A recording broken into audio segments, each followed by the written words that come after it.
saya buat dengan tujuan agar kita tidak melupakan tradisi budaya yang selama ini banyak ditinggalkan.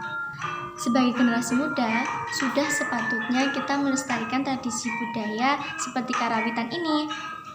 Jangan sampai kesenian ini dilupakan dan ditinggalkan, dan jangan sampai kesenian ini diambil oleh negara lain. Wong Jawa ojo ilang Jawane.